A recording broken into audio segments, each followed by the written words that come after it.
Welcome back students on RNA English classes. Today I have made a video on poetic devices. Poetic devices हम सबको परेशान करते हैं. So let us find out how we can actually identify and use poetic devices effectively in our work. Do you also face similar problems like struggling in identifying the poetic devices? Too many definitions, they all confuse you. Lack of clear understanding of the concepts. Mixing up like simile और metaphor तो एक ही माने जाते हैं. Do you find it hard to apply them in new examples? कैसे पता चले कौन से example में क्या fit होगा? Are you afraid of giving wrong answers in the class? Teacher ने class में पूछा and am I right or am I wrong? Do you struggle with that? So today I am here to help you. और वो कैसे? We will today understand them without formal definitions. I'll give you some practical examples. Examples that you will see, listen around you. So let us start with our first poetic device, alliteration. ये तो आता ही होगा. सबसे easy. Chandu के चाचा ने चंदू की चाची को चांदी रात में चांदी की चम्मच से चटनी चटाई. च sound repeated again and again. Repetition of the same initial consonant sound in nearby words. The silent snake slithered through the shadowy street. Now, sir, that is alliteration. But where it comes sh, that is not an alliteration. Remember that. Do you know that song, Phoolon sa chehra tera kaliyon si muskaan hai? That means the girl is beautiful like flower and her smile is as beautiful as a blooming bud.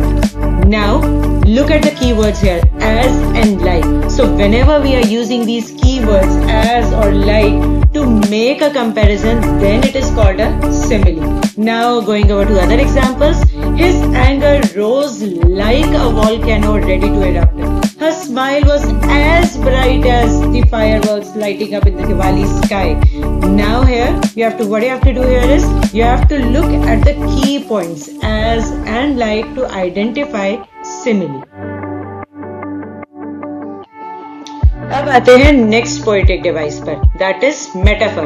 And we often get confused in simile and metaphor. तो याद रखिएगा, metaphor is also a comparison. And this comparison is even more stronger than simile. How is it stronger? यहाँ पर as और like नहीं होते. The classroom was a zoo. There were no animals in the classroom. It was not a zoo. But the students were behaving as if it is a zoo. As if they were the animals.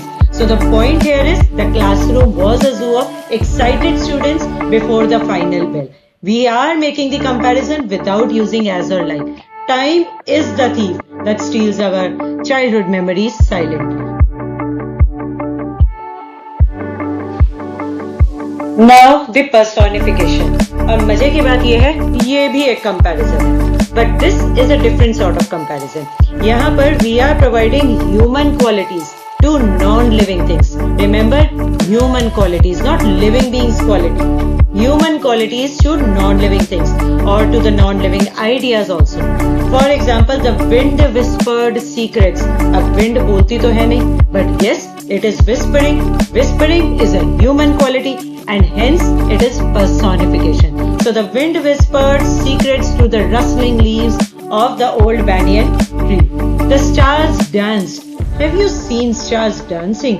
Twinkling can be the characteristic of stars, but dancing is a human characteristic.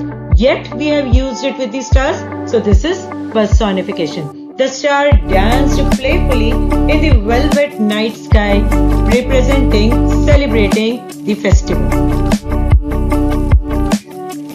Now, the next poetic device is hyperbole. Hyperbole is बढ़ा चढ़ा कर बात करना, exaggerate करना चीजों को, emphasis डालना बहुत ज्यादा. For example, 7 समुंदर पार में तेरे पीछे पीछे आ गई. Now, how is it possible for a human being to cross 7 seas together? Anyways, her bag weighs a ton after she packed all her books and cricket kit. A ton? Are you sure? I have told you a million times to finish your homework. A million times. Now something which is beyond human capacity, जो possible ही नहीं है. When we are saying something like that, then it is a hyperbole. नाम की तरह interesting है onomatopoeia. Now onomatopoeia means when the words imitate the sound they describe. Hiss sound of the snake.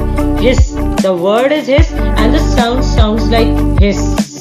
Okay. The buzzing sound of the bees and the splash of water made the picnic perfect. So here नाम क्या है sound का? Buzzing sound.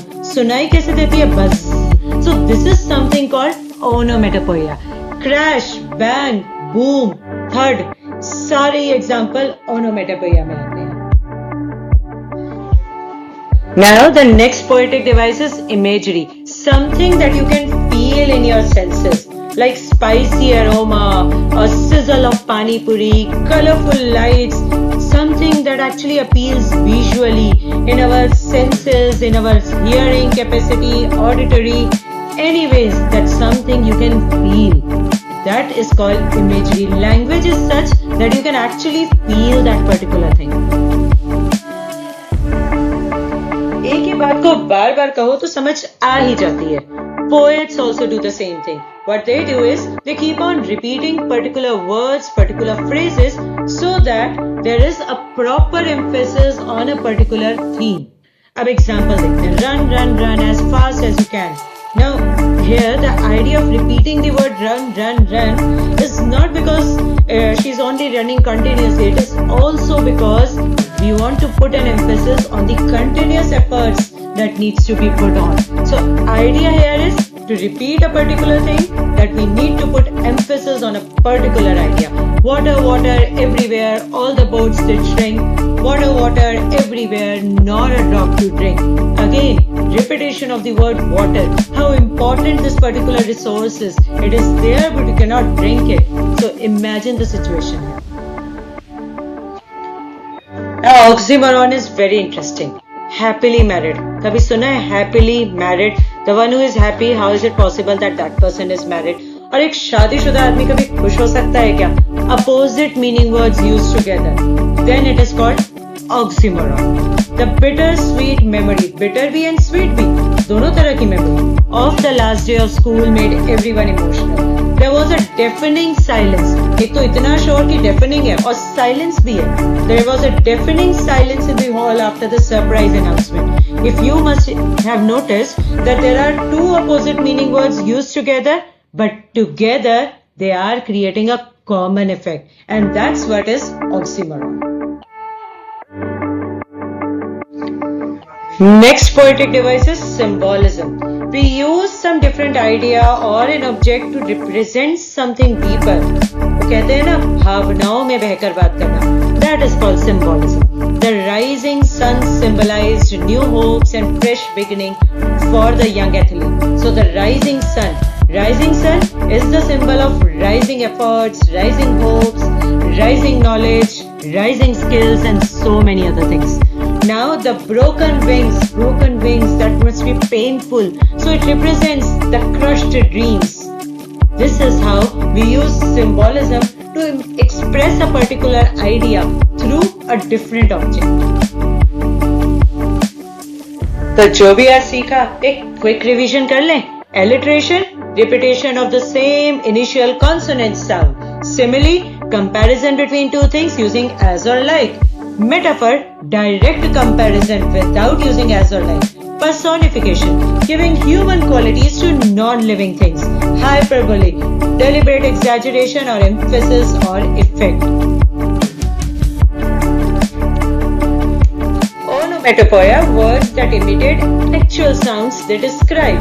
Imagery, vivid descriptive language that appeals to the five senses.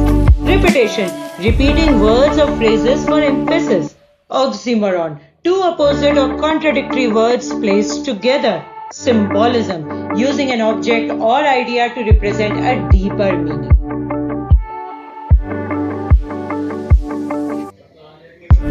Poetic devices तो और भी हैं, पर आज के लिए इतने काफी हैं. पार्ट 2 में और 10 पोएटिक डिवाइसेस बताऊंगी in my next video. Right now, if you like the videos, come on, like and subscribe. Comment for any doubts or queries. I'm ready to solve them for you. And please share it with your friends.